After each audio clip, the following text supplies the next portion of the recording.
That's how I roll. Great. Hi, everybody. I'm Wendy Murdoch, and this is Webinars with Wendy. We are continuing our series of webinars. We're now in year 4 and have over 330-something webinars done. And please note that they are all recorded and they are available on wendymurdoch.com/webinars. They're all free. They're all there. And just tell your friends that's where they can find them. And yes, they are all recorded. Today, my guest is Helena Harris, and she is the owner of Stall and Stable. I am. Great. And we're going to talk about a bunch of different things today. So welcome, Helen. Thank you so much for joining me. And I'm just really curious to kind of have a conversation that kind of covers the gamut, because there's so many interesting things that you're into. So I am a jack of all trades, master of none, but I'm working on becoming a master of something. But yeah, horses, it's not like you can't put them in a bucket and be an expert in one of those buckets. You have to dip your toes in all of the buckets. Right. So I always talk about you need a working knowledge, and then you have the area that you're best at, right? Your zone of genius and the thing that you do best. And I think that that's what we all strive to do, is to understand the whole and then really focus on what we do best. So Helena, tell us a little bit your background. Geez, little Italian girl from just outside of New York City. I grew up in a very non-horsey family and did everything I could to get my tushy in the saddle. And that didn't happen until I was about 18 or 19 in a real way. Before that, I had just kind of poked around trail riding with my dad. So your dad rode? He did. When he was in the Army, he was stationed in Arizona, and part of his work, part of his job was keeping what was left of the American cavalry. There was this sort of phase out of the cavalry horses, and the Army base out there still had some horses, although they hadn't seen active military duty ever, probably. But that was part of his job. So, he wanted me to get my hands dirty and experience horses. So he put me on some trail horses from time to time, and I would cry and scream when my horse wouldn't cross a creek. And and then I grew up saying I really want to do more of that, and took some time off for a very, very intense athletic career in a Division I school to play women's lacrosse. Oh, wow. Yeah. So I did that and thought I was going to be a World Cup player. I had plans to move to Australia or the UK. I don't know why I didn't want to play for the United States, but, and then unfortunately, as the story goes, an injury ended that career. And believe it or not, I was able to focus on horses full time after that. Oh, wow. So that's fascinating. I'm always so curious about how people get into horses and what their story is. Cause I think for our audience, it's so interesting to hear that you don't have to be born into a horse family and you don't have to grow up on horses all your life, that we come to it from so many different avenues and so many different directions. And some of us later in life, some of us returning to it. So that is fascinating and I'm curious about your dad. I want to kind of poke in there a little bit more. Did he talk to you about the cavalry and how they trained or anything? No, I didn't find that out until after he passed away, and I was the recipient of some of his memorabilia. But growing up, my family had moved from Brooklyn in New York City, and they had a country house up in Bloomingburg, New York, which is about an hour and 45 minutes, 2 hours north of Manhattan. And I didn't know when I was a kid the true nature or scope of this, but my uncles would take us kids to the track, the racetrack, harness racing. And we spent a lot of time there. And, we were like, we didn't know what it really meant. They're betting and smoking cigars and having a good time. Well, I just found out last year that one of my cousins, one of my dad's first cousins or something, was one of the most winningest harness racing jockeys ever. Cat Manzai was his name, the Cat Man. And so I guess, horses were in the family, but just I was so far removed from it, I didn't really know. Wow. So, yeah. That's really interesting. That's really interesting. Yeah, harness racing in certain parts of the country, I've always kind of loved being around harness racing because it's much more family oriented, it seems. It's like somebody's got a couple of horses and they like to go to the track and it's kind of lower key and they have a really good time. And there's a lot of That's how I think of harness racing. It was a good time. I mean, Monticello Raceway was beautiful and it was country. So it attracted a lot of very wealthy, interested people from the New York metropolitan area. Sadly, it's experienced a bit of a decline in the past decade or so, but the history is still there, and it's fun for me to, the older you get, the more truth, the more you learn from your family. Yeah, and those really weird little things that you don't know, after they die, and then you're like, wait a second, why didn't I ever know this? Like, yeah. You're like, what do you mean Uncle Jimmy wasn't in the Army for 7 years? Where did he go?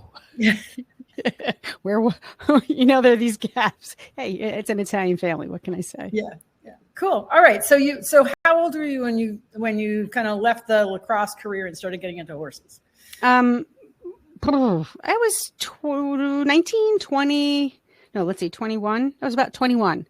Okay. Yeah. And I had graduated college. I paid for my own riding lessons, and I ended up in the software industry to pay the bills. Like a lot of kids, I graduated with a degree in environmental studies, and I ended up working for one of the biggest database companies in the world. Go figure.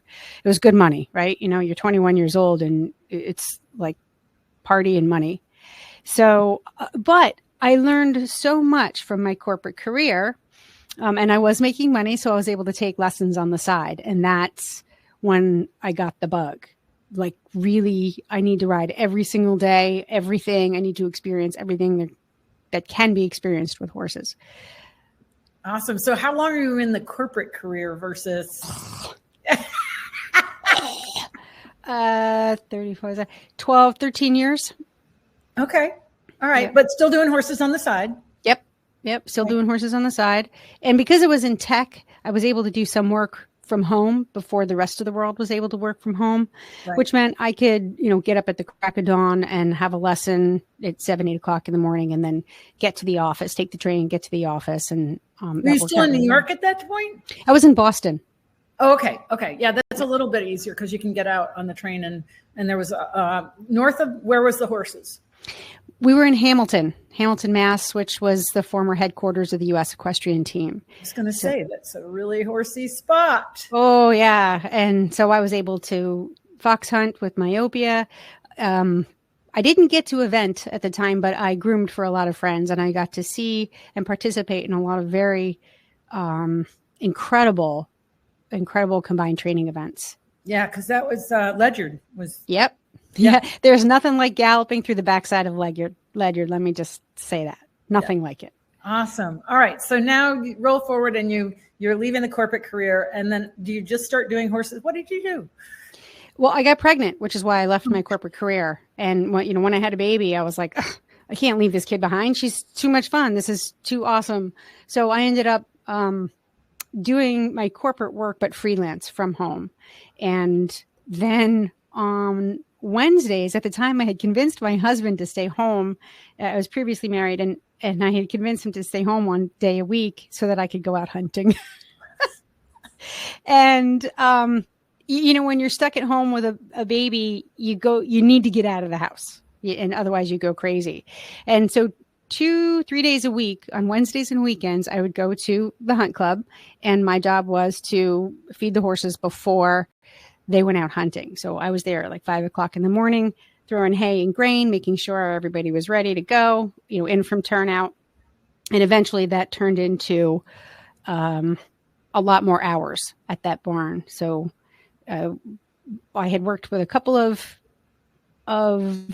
equestrian directors that the club had hired, and I could never get away from it, but I always ended up taking what I knew from my corporate life and pairing it with the way a stable was run. And that's kind of how it happened. It was there at Myopia where I brought a computer into the office. Yeah. Wow. And I started using Excel spreadsheets to keep track of lessons and riders and horses. And then I started color coordinating things and keeping track of tack and, lunge lessons. And we took that barn from operating in the red to being profitable. And that was because by bringing a computer into the office. Yep. Yeah. What year was that? 2005. So about not quite 20 years ago. 2004. Yeah. I'm sorry, but I have a hard time recognizing that 2004 is 20 years ago. Yeah. I just don't feel like that, but it is. Yeah. I know. I know. Like, wait, didn't we have the whole thing with 1999 go to 2000 and everybody thought their computer was going to crash? And that was almost a quarter century ago. I'm like, anyway, so cool. So is that where you really started to look at how can I bring business into the horse world so that things are working better? Yes and no. I was really just kind of focusing on being a mom and trying to get out hunting as many times a week as I could. It was just a skill set. So you're around horse people, and when you go, oh, if you tweak this or adjust that, this will be better. And I would just do that without even thinking about it. And before you know it, people would say, can you come over to my barn and show me how to, use this spreadsheet? But what really happened was, I would be taking different kinds of lessons and working in different barns.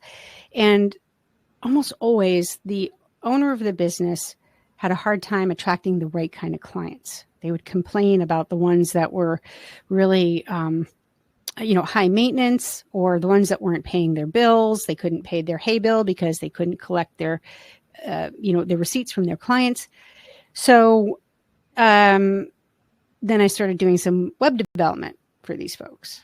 I said, okay, well, let's get the message out there. What kind of clients do you want to attract? So it became sort of a digital marketing freelance thing. And on the backside, we would set up little forms and little billing processes, pretty much anything using a computer that could streamline the business owner's operations, while at the same time focus on some marketing messages to help attract the right kind of client for them. And word gets out, and the next thing you know, you're doing it for one person, you're doing it for 12. And that turned into the initial name of my company was The Barnworks. Oh, that's a great name. Yeah.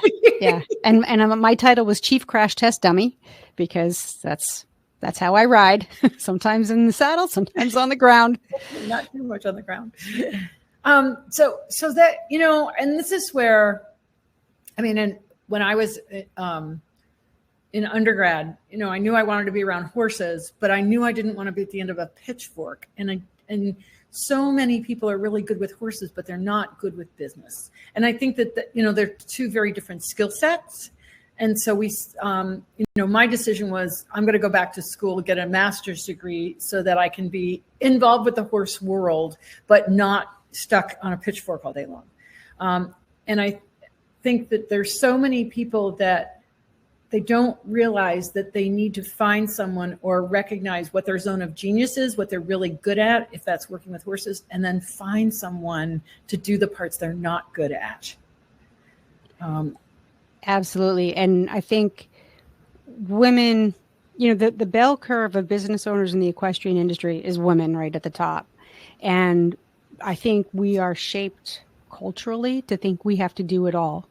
And that we wear many hats. Now, there was a time, right, maybe 20 years ago, 30 years ago, where it was a lot easier for the business owner or the trainer to wear many hats, to do the billing, to train the horses. Maybe they needed someone to do stalls, turn horses out, things like that. But we're specializing now. Yeah. And, I love your phrase, your zone of genius, because I think it's harder because the competitive landscape is way more intense now, I feel like, than it was 20 years ago, because we have the comparison of other businesses online, right? We can see through social media what this trainer is doing, what that professional is doing. And so the pressure to compare ourselves and compete is stronger internally. Even if it might not be reality, it's what we perceive it. Right. So it's like, oh my God, I got to do all the things, and I have to do all the things as well as they appear to be done on the internet. Right. That is so true. And I just want to say, I didn't coin the phrase zone of genius, but I use it. Okay. And I can't remember the name of it. But what you're saying is so true. And, I have someone do my social media, as you know, and what I find when I go onto Facebook and I start scrolling through Facebook and look at what all the other trainers and instructors, I get depressed because I feel like I'm not doing enough. Me too. And I don't know how to spin my wheel any faster. I'm pedaling as fast as I can. And I think that's the thing about the things like Facebook that are in a way so destructive, because you're forced there to have a presence, but at the same time, it has a negative value in terms of our own sense of how much we're doing, our self-worth, all those kinds of things, which we're seeing in the kids now, but it's also in business. Yeah. And you started out this part of the conversation saying that a lot of equestrian professionals are not good at business. We don't get into horses because we want to do accounts receivable, right? Exactly. And there's an artistry when it comes to training and it comes to riding. And so if you think of the artist and the business person, a lot of times the mindset, the skill set, those are two completely different things. But for practical reasons, we have to combine them in our industry. And my goal, so my clients, I do a lot of consulting, right? And my tagline is, are you where you want to be? And that resonates with a lot of people.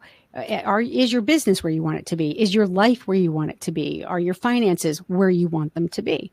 And most of the time, the answer is no. We can always do a little bit better. So when I consult with clients, I start by putting one foot in front of the other. It's an exercise called the 4 boxes. And each of the 4 boxes is a question about what you want your life to look like. Your life, your children or your family's life, your career, your primary relationship. And once you answer those questions, a picture becomes very clear and your intent just kind of develops from that. Everyone says, oh, you put your intention out there and the universe will give it to you. I'm like, yeah, no. You got to think, you got to put that down on paper. Let's really think about that. So that little exercise becomes the seed of the person's business model. Most of these people they haven't done a business plan and they haven't done a business model. Mm-hmm. But it's easy to jump from the 4 boxes and what you want your life to look like into a business model. And that business modeling process, together we talk about who your target market is. Who's your client? Which one do you want? Who's your ideal client? What problems do they have? What talents or skills do you have that can solve those problems? What resources do you have available in order to run your business? So we go through the business modeling process and we answer all of those questions. And before you know it, there's this beautiful picture of what your business should be. And there's so many, it's so often that we have a big cry fest with these clients, because here I am saying, you can do your business. You don't have to be like the barn down the street. You don't have to be like the 5-star rider. This is what you want your life to look like. And these are the clients, and this is how much they're going to make for you. And you're going to live a happy, well-balanced life riding horses. And you go, oh, I didn't know that was possible. Do you ever find that someone has a problem answering those questions? All the time. Some of them can do it on the fly when we're, on a Zoom appointment, but most of the time they have to go back, sit and think about it.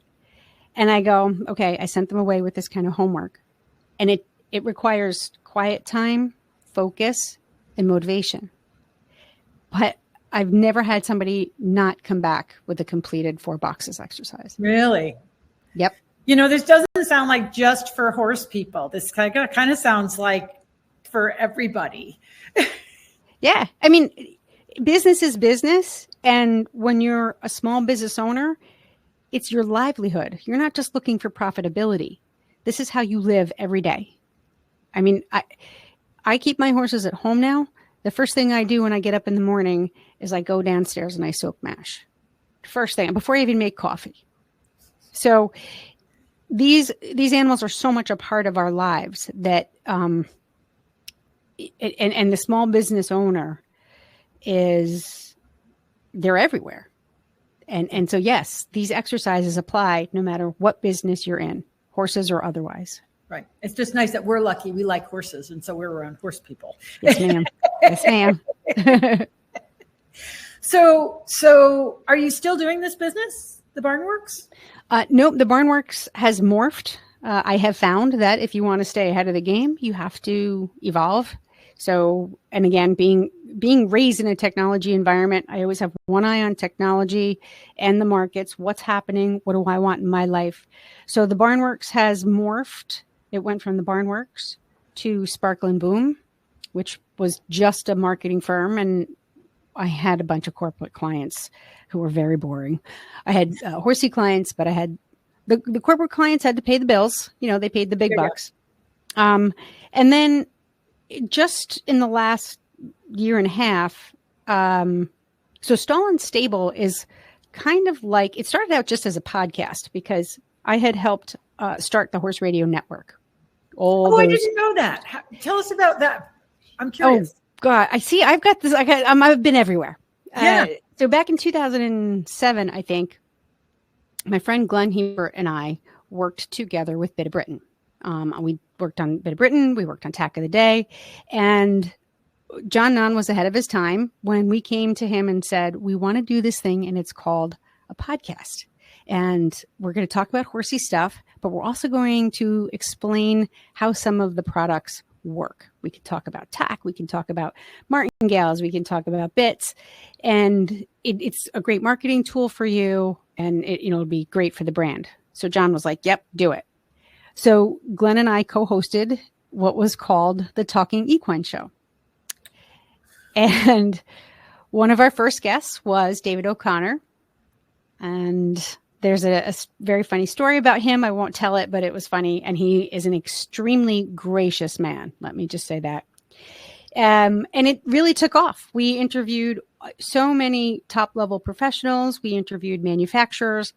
And at some point, life changed. We all kind of went separate ways. And then Glenn and I reconvened shortly before the 2010 World Equestrian Games. And we decided to do our own network of sorts. So we started out with 2 shows. The first was called Stable Scoop, which was a general interest, all about horses, hour-long weekly show. And then the second show on this network was the 2010 World Equestrian Games, which was a little bit more of a news sports coverage of everything that was happening at the Kentucky Horse Park at the time. And we started out with 12 listeners. 12. And we thought that was just hysterical. We were so happy that we had 12 people who listened to us talk. And I was the horse person, and Glenn was, it was like good cop, bad cop. I knew what I was doing, and Glenn was the sort of, dumb husband perspective. And we had a great dynamic. We gathered a lot of listeners, and before you know it, the network grew to, I don't know, and now they have something like 30 shows. It's huge. It's huge. Yeah. And then I spun off. God, this is me going on a tangent. So, again, more life changes, divorces, children, things like that. And I ended up with my own show doing Stall and Stable. So I did that as an independent podcast. It was not part of Horse Radio Network. But after doing that for a few years and it started to really become successful, Horse Radio Network then came to me and said, hey, we want to distribute your show. So we rejoined teams. And then recently, Horse Radio Network was sold to the bigger Equine network. And I decided not to join that bandwagon. I wanted to stay independent. And so Stall and Stable remains the podcast and the consulting side of the business for equestrians. But the parent company that we have is called the Helena Harris Group. And that is, it's a little amorphous at the moment, but it's business consulting for non-horsey. And then Stall and Stable does all the consulting for the horsey side. Does that make sense? Yeah. Yes, because, how am I trying to put this? Separating non-horsey from horsey is it's kind of helpful because sometimes it just doesn't mix. And so you can put on that hat over there and you can put on this hat over here and it's under a bigger, because I have a bigger umbrella myself. And then I have other things underneath that umbrella that are similar or related, but don't quite mix. Does that make sense? Right. Like, my logo for Stall and Stable is a barn with radio waves and a stirrup in it. And, if you use that for a corporate client in the banking industry, they're going to go, what is this? So yeah. So you kind of have to separate the two. All right. So Stall and Stable then incorporates Barnworks or absorbed Barnworks. The Barnworks is no more. So that's not a company anymore. Sparkle and Boom is not the company anymore. Right now, the parent company is the Helena Harris Group, and Stall and Stable is a business unit within the and Helena it's the Harris horse aspect of it. Correct. Okay. And so Stall and Stable offers business consulting services. We offer products that you can download, like guides, like I was telling you about the 4 boxes and the business modeling. Because some people are self-serve, right? Others need to talk to someone and have their hand held. Because I have been in stable management and horsekeeping for so long and have experienced pretty much most of what you can when you're keeping horses, I also offer consulting for private farm owners. So people who are bringing their horses home for the first time, or even, stable managers or commercial farm owners who need to streamline their operations. So how to run a better barn. I have a question for you. Yes. What is the most common thing that barn owners aren't doing that if they did would change their business positively? Take a look at their expenses on a monthly basis. So actually look at the numbers. Yep. And if they actually look at the numbers, then they can see what's happening in their business instead of being caught out and going, oh my God, why am I failing? Yep. They can see what we call cash leakages. So most barn owners are struggling to catch up and pay the bills, and they cut a lot of corners to end up paying those bills. And in many cases, the horses suffer because of it. Some extremely, others subtly. So what I tell clients is if you look at your expenses on a monthly basis, you're going to see where you're spending too much, and you're going to have a better idea of where you can tighten things up, where you can become more profitable. And then give them something everybody should do with their own checkbook. And it's intimidating because as the horse people, don't make me look at the numbers because it will depress me. And I say, look at the numbers because it will inspire you. They're not that bad. If you look at them, then they won't be so terrible. And you can also make better decisions about how much to charge. Don't ask the barn down the street what they're charging for board. Take a look at how much it's costing you to keep horses the way you want to keep them. You want to feed 20 pounds of hay a day. You want to, pay a full staff. You want to make sure that your horses have the best of everything. Okay, how much is that going to cost you? And then you can turn around and you can charge accordingly. Instead of saying I need to charge $800 a month, but it's costing me $1,200 to keep these horses in good weight. Yeah, you're bleeding trying to take care of the horses, but it's not balancing. Right. So I kind of think that that's something that all horse owners should probably just listen to. All horse owners should do that, because even as a horse owner, as an individual horse owner, most of us don't have a bankroll behind us that can just bleed constantly. And we get, just to kind of take this down a road a bit, sometimes you get caught and you have a horse that's an older horse and you're trying to take care of it. But at the same time, the flow is negative, and then the stress comes in. Absolutely. And then when the stress comes in, the care, the ability to be present and be caring decreases because of the stress of the flow that you won't acknowledge. 100%. 100%. It's about energy expenditure. Yeah. Is what you're doing on a day-to-day basis creating energy for you, or is it taking energy? Now we have to expend some energy in order to live, but you're looking at is there a deficit, and what clients are taking too much energy? Some people can be spending thousands and thousands of dollars with you every month, but they could be sucking your soul out. Right. Yeah. So, I know those kind of clients. Yes. Right. Yes. So and I'm like, and my husband Buck, who is also, a financial person, we're always like, get rid of those clients. I don't care how much money they're giving you. You could be making 3 times as much and be happier with different clients who maybe don't have as deep of pockets. And everybody's afraid to raise their prices. Yes. And, like I've had the opportunity to work with a group of barefoot trimmers, and every time I see them, I say, what are you charging? Right. Cause I teach them surefoot, right? I teach them surefoot, but I sit them all down and I say, what are you charging? And they tell me what you're charging. I say, you need to raise your prices 25%. And they all have an absolute like gasping, oh my God, I can't do that. And it's like, yes, you can. And I think that there's something in the, especially more with women, because most of the trimmers that I'm dealing with are women, is that that caring side is not taking care of the business side. And if they don't take care of the business side, they're not taking care of themselves. It is so hard to do. I mean, personally, I struggle with it. It's really hard. Yeah. How much stuff I give away for free because I'm like, oh, you really need it. That caring part. And, right. Oh, the horse is going to suffer if I don't give you, $1,500 worth of free business advice.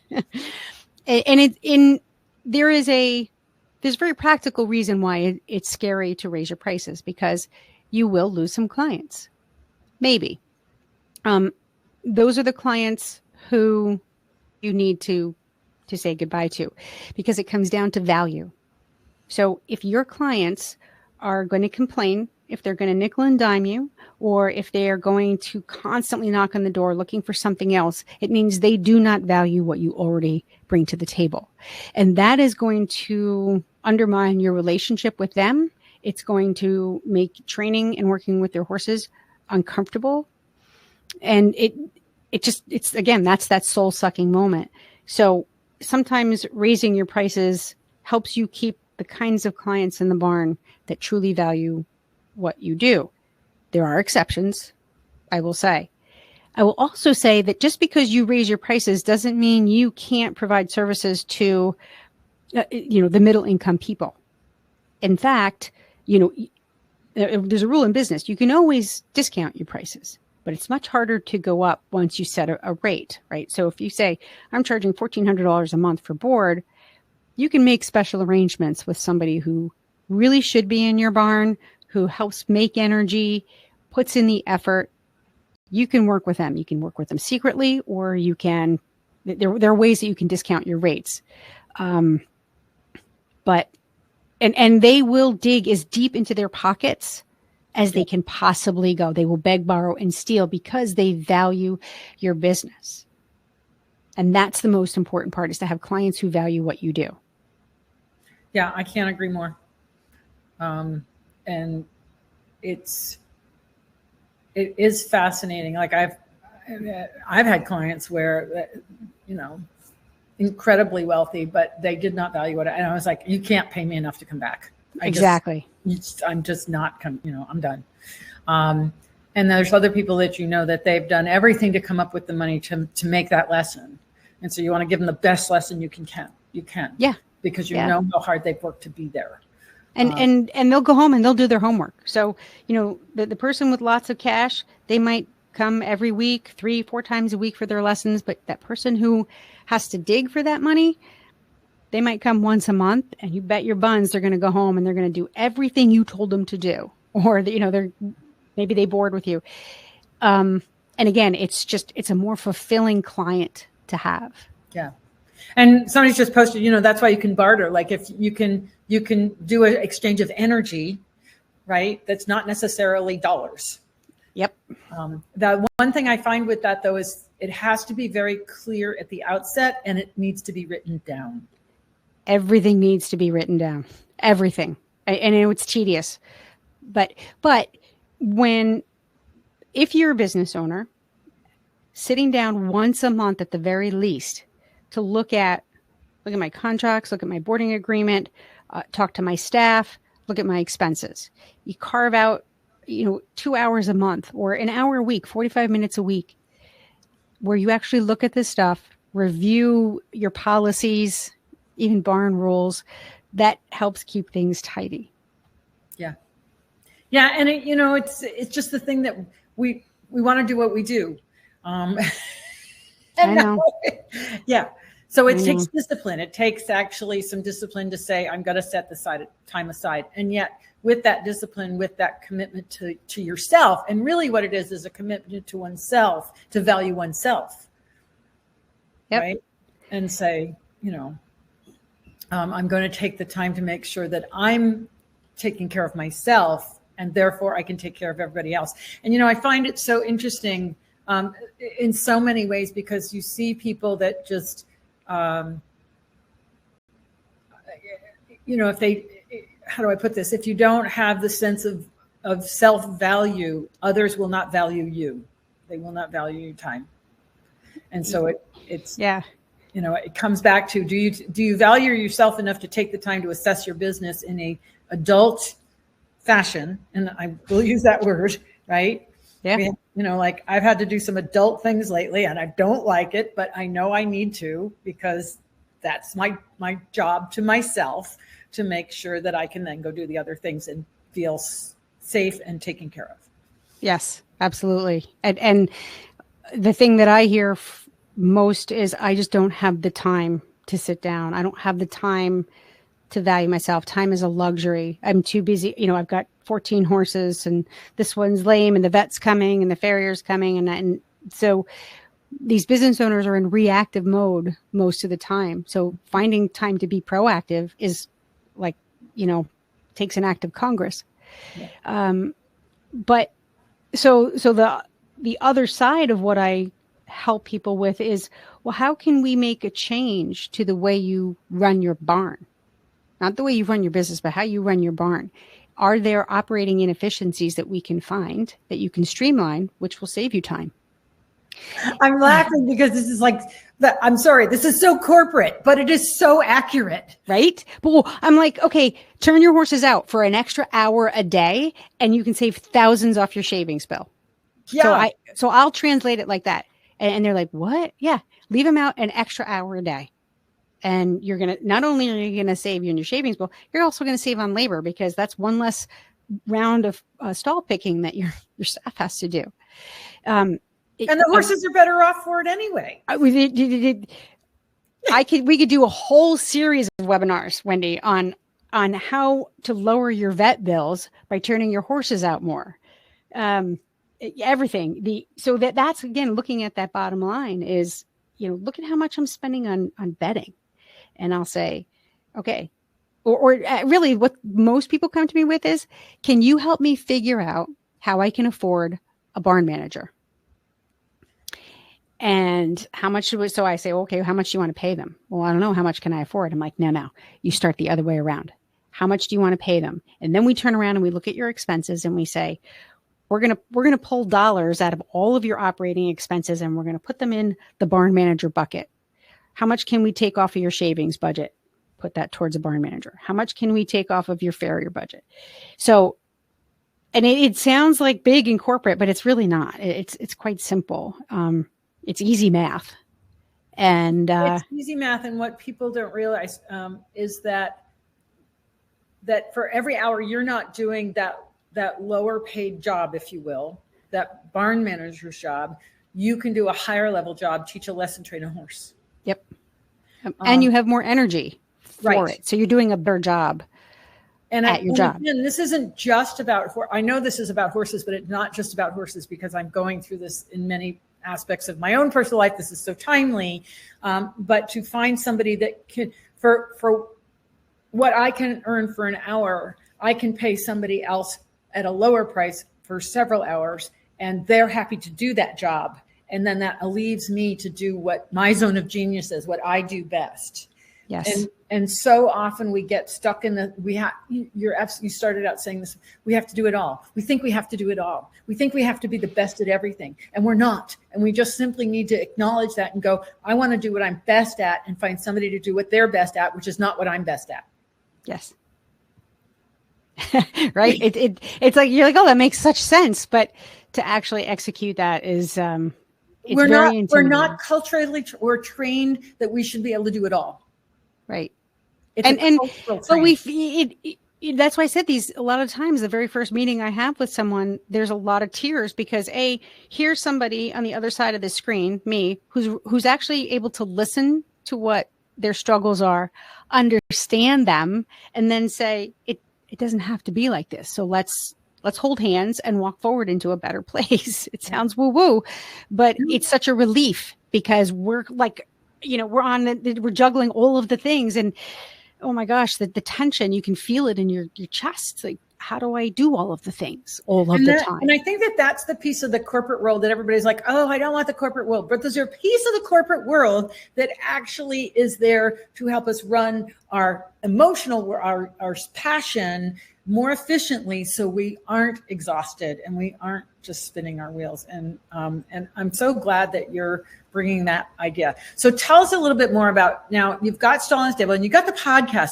So what do you focus on in the podcast? What are your topics? The podcast started out as best practices in horsekeeping. Well, it actually started out as best practices in stable management. And over the years, it has evolved into best practices in horsekeeping, which is more about just the space. So I believe, and actually research has shown, that horses' behavior and their wellness is a reflection of the environment we create for them. Yeah. So you look at, the barn, you look at their neighbors, you look at their turnout, pasture management, feeding, nutrition. So all of the best practices in horsekeeping, we know a lot more about what's best for horses because science and technology has discovered this. And because of the internet, this information is available to everybody. So we're getting the memo about what our horses need to be healthy, physically and emotionally. And then you wouldn't put a 6-year-old child in a college classroom, right? Or laboratory. You're going to put them in an age appropriate space. So the same thing you can apply to horses. What is appropriate for what kind of building, what kind of social interaction, what's important for them? So we focus on the 5 freedoms. And so Stall and Stable kind of addresses all of those things. How many hours a day should they be in a stall? If, how much food should they be getting? What kind of food? So nutrition. What we don't talk about on Stall and Stable, however, is training or development of the equine athlete. So I'm not a trainer. We don't do that. But I have professionals who will come on and consult and talk about some of those things. But it's really about horse keeping. Okay, now you mentioned the 5 freedoms. What are those 5 freedoms? Well, depending on who you ask, the language changes just a little bit, but it's freedom from pain and discomfort, freedom from hunger, freedom to socialize and express themselves as horses, freedom from, I always forget, I always do the first 3. It was freedom from hunger, freedom from socialization, which is really freedom from isolation. Sometimes that's the 4th one. And then I forget the 5th. It's okay. I'll give you a list. I'll send you a list of links. There is a book. I will tell you, there are 2 books that describe the 5 freedoms in detail, and they do a much better job than I do. One is called The Ultimate Guide to Horses in Need. It's by Dr. Stacy Boswell. She's a veterinarian. And the other is called The Compassionate Equestrian. And both of those list in detail the 5 freedoms. And you'll see that there's a little bit of difference depending on who you ask. The ASPCA, they also list 5 freedoms. And those are a little bit different as well, but they all pretty much say the same thing. Stacy Boswell, I think I might have interviewed her. You probably did. Okay. Yeah. The name is super familiar. So, but basically it's, don't lock them in a stall for 24 hours a day. Make sure they have food, make sure they have fresh water, make sure they do have access to shelter, and make sure they have access to the kind of socialization and behaviors that come naturally to horses. So those are the 5. Yeah. So that's really interesting because I as a teacher, I've always talked to my students about the conditions for learning, and that you can't be tired, right? You need to have enough to eat. You need to feel safe. I think that's probably a huge one. You need to have temperature control, and I've forgotten what, but they sound very similar. And in other words, the needs for people and horses are very similar. Yeah. Right? Yep. And so the other challenge that I find in running a profitable, balanced business for horse professionals, or a balanced barn, is that many people misunderstand horse behavior. And if they had a better understanding of horse behavior, especially as it comes, relates to these 5 freedoms, then they would make adjustments to both their business and their barns that would better serve the horse's needs, and they would not be working against the horse's nature, which in traditional horse barns and training programs, we are very often working against the horse's nature. Yeah, I agree.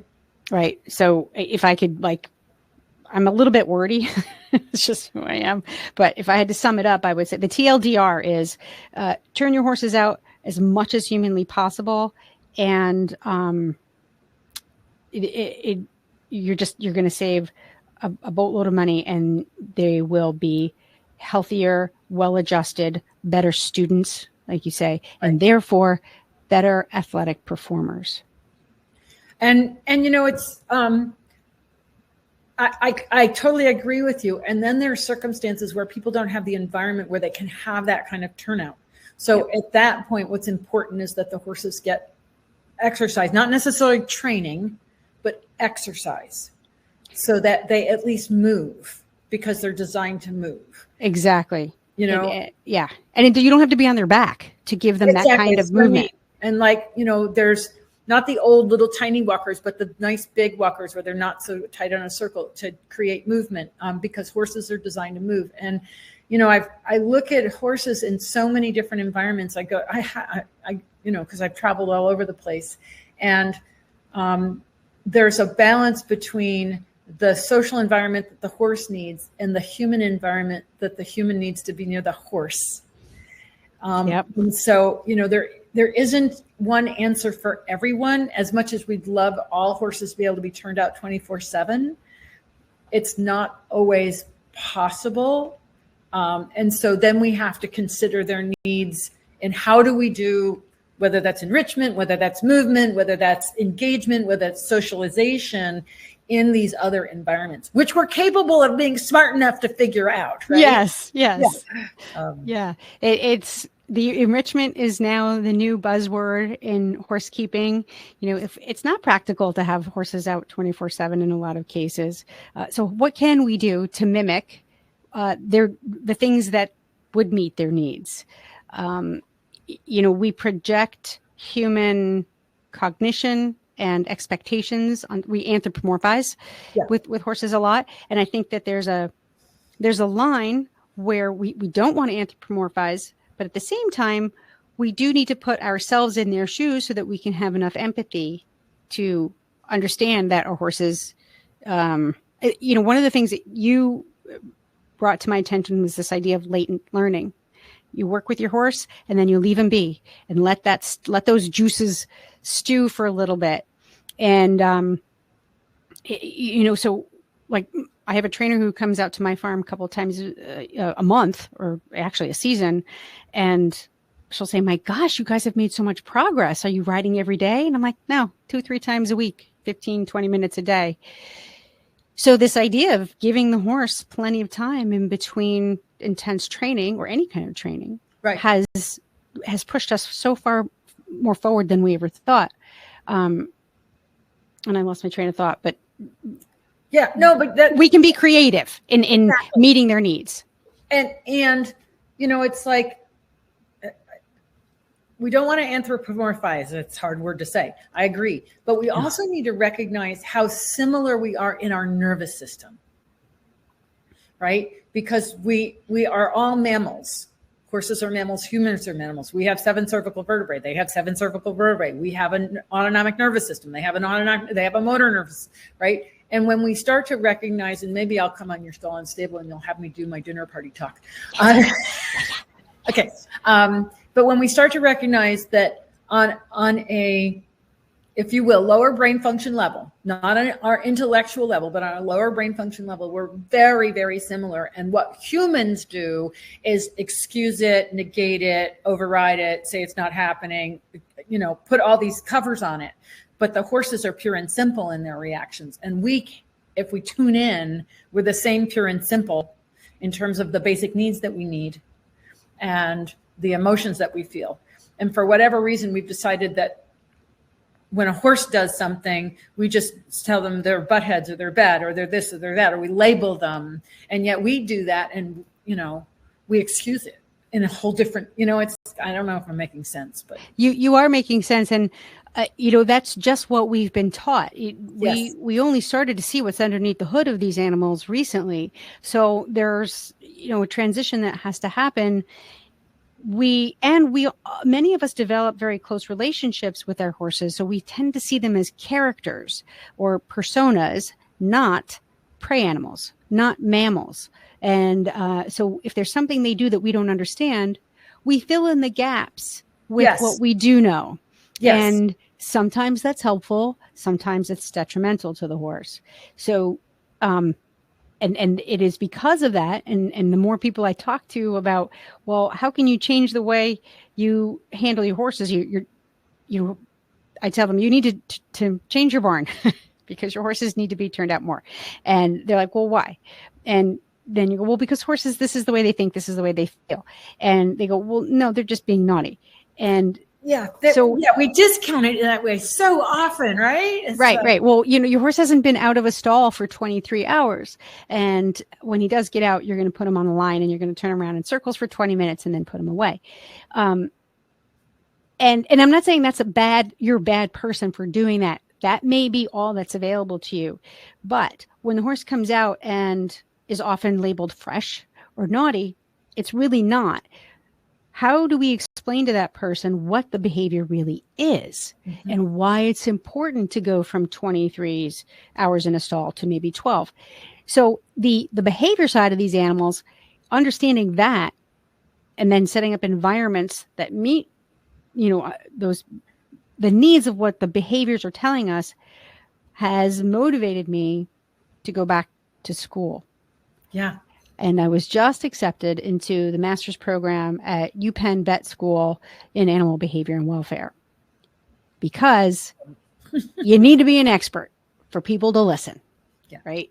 They'll say, this is how we've always done things, and this is what works for me and my horse. And unless then you point out it really isn't, because you keep complaining about the horse and what its behavior is, right? Yeah. Yeah. But you don't, again, unless you're an expert in something, it's really hard to get through to people, especially when they are intimidated by something that's new or very different. It's so fascinating how, when we study neuroplasticity, and that's what our brain is, plastic, right? And they talk about neuroplasticity, but it forms these ruts and we can't get out of these ruts. Like my mother worked for IBM, but I could not get her to do email. Okay. I just couldn't. And so she was just in this rut of that's not what she does. And yet our brain is very plastic, and it's a good thing and a bad thing. And the bad thing, and that creates the rut that we can't get out of. The good thing is we can change, and we actually can change quite simply. But you have to be motivated, just like horses. Yeah. Actually, that's the word I was missing. You have to be motivated. And typically the motivation becomes pain, right? It's so not working. You've got to jump ship and do something else, but it's not what you want to do because this is so comfortable. Right. Sometimes, if we're lucky, the motivation could be inspiration. Yeah. But, so that's why if there's a clinic with somebody who thinks like I do or has the same sort of horsemanship philosophies that I do, I'll do everything I can to get to that person. Like you came to town, Carrie, right? Said you have to come and experience this with Wendy. I value Carrie's horsemanship. When she says, go, learn from Wendy, I'm like, okay. So, and then I become inspired, and that motivates me to step outside my comfort zone and try on a different hat, become a little bit more confident with my horse. so if I were to make a recommendation to your audience is, yes, pain is often our teacher, but inspiration can take you just as far. But you have to find the people who inspire you. That's beautiful. Yeah. Wow. And so you're going to get your master's degree. You're still running Stall and Stable. You're still doing consulting. You're still riding. I have 2 off-track mares that we're moving forward. We're doing Susie's doing awesome, by the way. Oh, she's great. doing so well. I'm learning tell how people to... who Susie is, because they won't know it's a horse unless. Yes. So Susie was a mare that I got. She was more of a rescue than she was a purchase. She is an unraced but track trained thoroughbred mare who is just naturally anxious. So it took me about 3 years to heal her, get her well enough to become a student under saddle. And all that was happening in COVID. And I was totally overfaced with this project. And I thought that I would have professional help at the time. But because of the pandemic, I had a thoroughbred in my backyard that I was trying to train. And Susie is why I'm here. It's why I'm doing what I'm doing. And I took her to a session with Wendy when she was here in Aiken. And it was the first time Sue had been off the property. And she's very neophobic. You take her someplace new. Her job is to be vigilant. What's out there? Is it going to kill me? Oh my God. And doing work with the Surefoot pads and then my own work with Wendy, it created such an exhale and relaxation in my horse, and under circumstances that would make any horse pretty anxious. Oh yeah.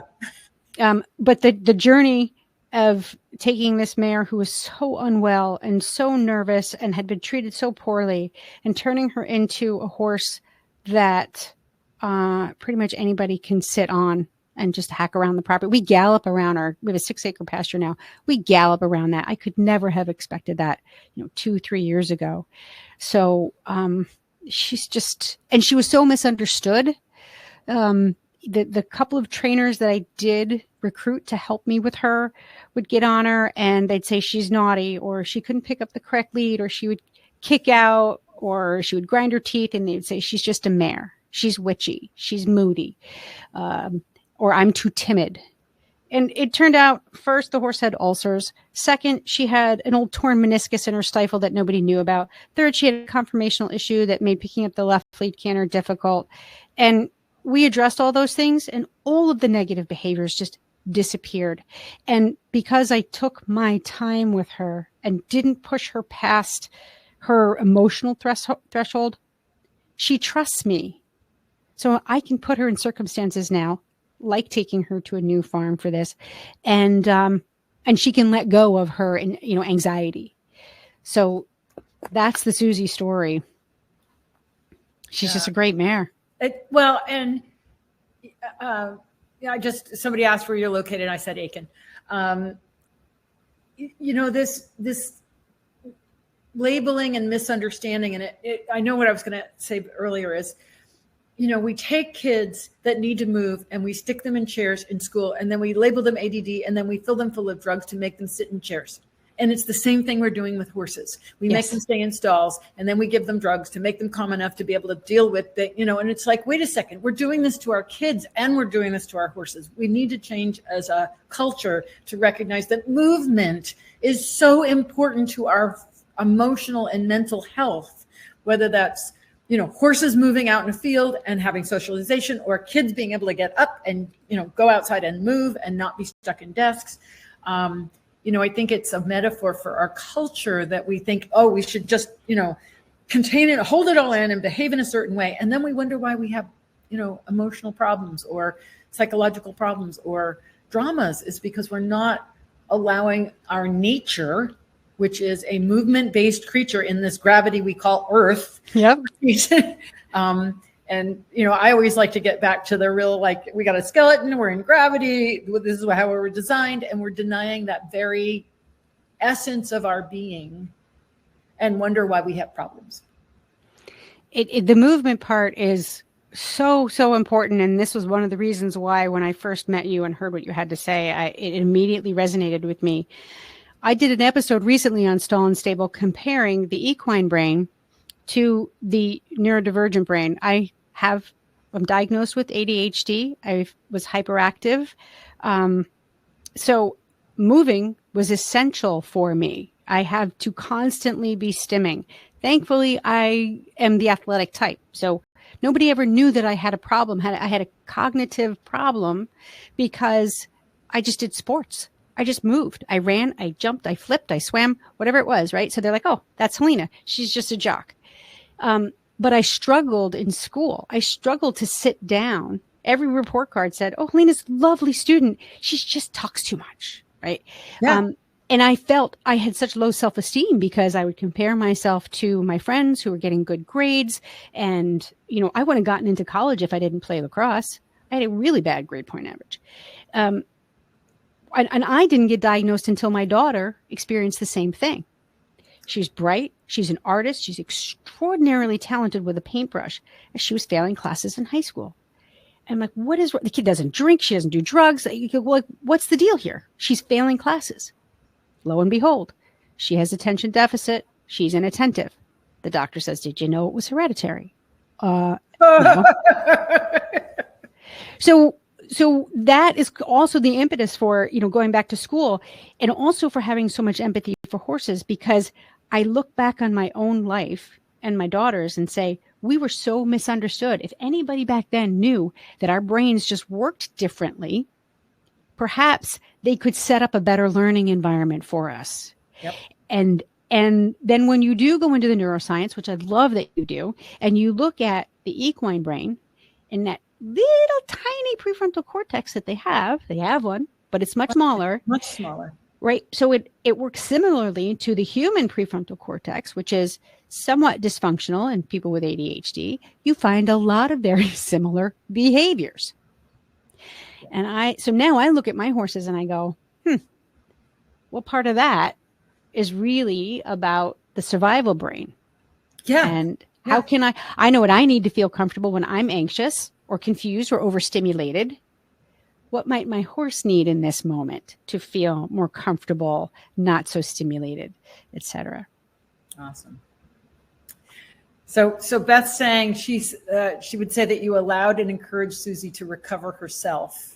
Yeah. That is a beautiful. I'm gonna copy that, Beth. Yeah. Thank you. Yeah. You're way more articulate than I am. Awesome. Well, Helena, this has been a fabulous conversation. I've really enjoyed this, and now I have to go back to work. That makes two of us. I'm sitting in an office trailer with the air conditioner off. It's like 90 degrees here. Aiken's lovely, but it's summer. So yeah, it's summer. Well, it's great. It's so nice to talk to you, and I wish you all the best with your studies. And I'm sure we'll be in touch soon. And great, thank you for joining me today. Oh, thank you for having me. It was a pleasure. Yep. Somebody asked, can you just put in the chat the name of the two books that you mentioned? I will. I'll leave it on so you can do that right now, because if I turn it off, it will go away. Yes. Or just say them again. What were the two books? They are The Compassionate Equestrian, and I'm typing right now. Perfect. Compassionate Equestrian and The Ultimate Guide to Horses in Need by Dr. Stacy. I'm going to spell her name wrong, I bet. Stacy Boswell. Yeah, I think that she is pain. Isn't she is it Fear Free? Isn't she involved with Fear Free? Anyway, sounds like it. So those are there, and you can get them at Horse and Rider Books, Trafalgar Square Books. And there is one other book I would like to recommend, which I think is a game changer. It's called Horse Brain, Human Brain. Oh, Janet Jones. Janet Jones. Yep. That one's an easy one. I think you all can remember Horse Brain, Human Brain. Horse Brain, Human Brain. I've actually done a webinar with her, so if you want to listen to that, you can find that on Webinars with Wendy. Yes. Yeah. No, she's very, very interesting. It's awesome. Okay. All right. There's, it feels like there's this little universe that all of us that are looking in this direction and thinking this way, we're all kind of circling around. We're in a herd. We're getting louder. Yeah. It's awesome. All right. Thank you so much, Lena. Thanks, everybody. Thank you, everyone. Have a great day. Bye. Bye.